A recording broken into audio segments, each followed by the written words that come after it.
Kelahiran manusia ke alam dunia ini memiliki tujuan mulia, tujuan yang secara gamblang difirmankan Allah dalam surah Al-Baqarah ayat 30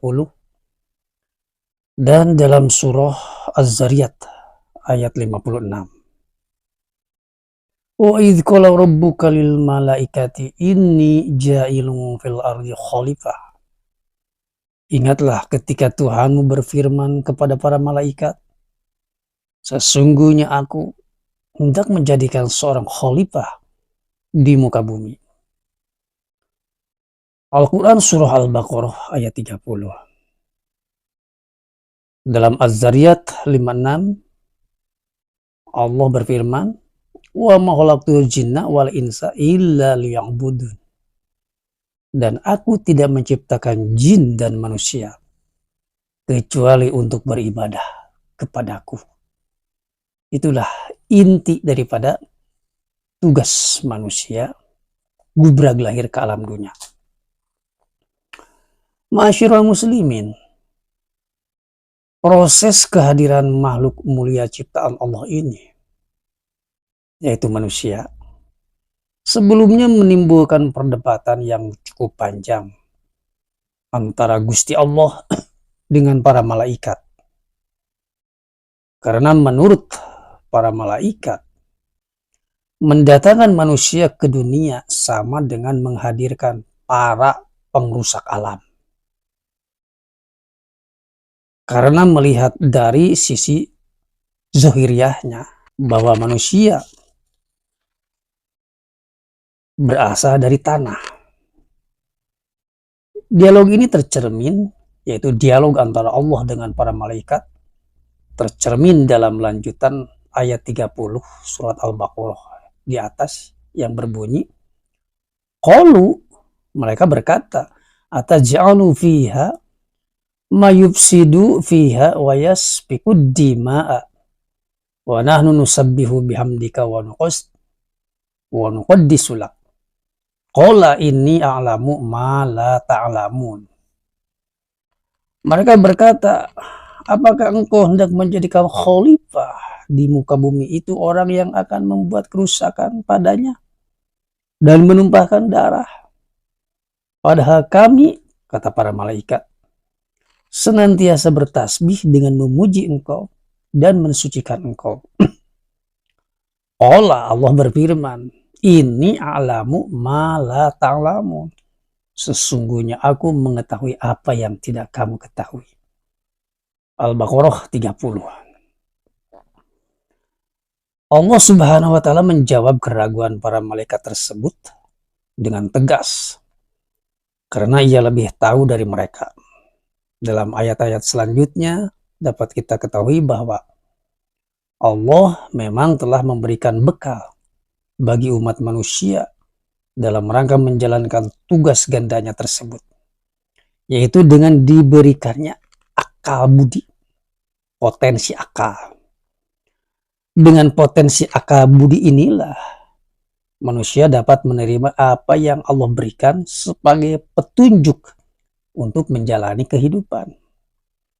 Petunjuk itu tidak Allah berikan sekaligus, melainkan selalu dikaitkan dengan kebutuhan umat manusia itu sendiri, dari masa ke masa dan dari zaman ke zaman. Tugas manusia itu sendiri adalah menggunakan akal budi ini untuk menangkap petunjuk-petunjuk yang diberikan Allah, untuk memahami segala hal yang dibutuhkannya dalam kehidupan, memahami agama yang diturunkannya sebagai penuntun menuju keriduannya. Nah, dalam hal ini kita sebagai manusia tidak boleh terjebak pada pikiran kita sendiri bahwa apa yang ada dan patut kita percaya hanya apa yang kita lihat dan dapat kita buktikan berdasarkan kaidah-kaidah akal saja. Karena kita harus sadar bahwa tidak semua hal dapat dipahami dengan akal belaka. Disinilah wahyu Allah dibutuhkan adanya. Dan ketika wahyu telah memberikan petunjuk, maka kewajiban kita adalah mempercayainya. sebagai bagian yang tak terpisahkan dan merupakan perwujudan dari keimanan dan ketakwaan kita. Ini sebagaimana digambarkan Allah ketika memberikan sifat terhadap orang yang takwa. Alladzina yu'minuna bil ghaib wa yuqimuna sholata wa mimma razaqnahum yunfikun. Walladzina yu'minuna bima unzila ilaika wa ma unzila min qablik wa bil akhirati hum yuqinun. Al-Baqarah ayat 3 sampai dengan ayat 4, yang artinya yaitu mereka yang beriman kepada yang ghaib, yang mendirikan sholat dan menafkahkan sebagian dari rezeki yang kami anugerahkan kepada mereka, dan mereka yang beriman kepada kitab Al-Quran yang telah diturunkan kepadamu dan kitab-kitab yang telah diturunkan sebelummu, serta mereka yakin akan adanya kehidupan akhirat. Banyak hal gaib dalam kehidupan yang tidak dapat kita pahami hanya dengan mengandalkan panca indera saja. Bahkan untuk melihat perjalanan jiwa kita sendiri pun, jiwa kita, ruh kita, semenjak berada dalam kandungan, demikian juga dengan perjalanan menuju ke alam barzah, dan yang perjalanan terakhir manusia yang sangat panjang dan tidak ada batas akhirnya, yaitu di alam akhirat. Kita tidak akan mampu menyaksikan ruh kita untuk melewati episode-episode tersebut.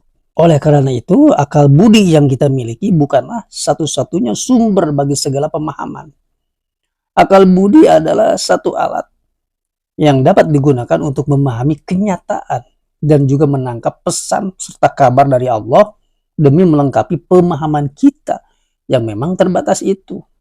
Hanya dengan cara inilah pemahaman dan keimanan kita akan menjadi lengkap.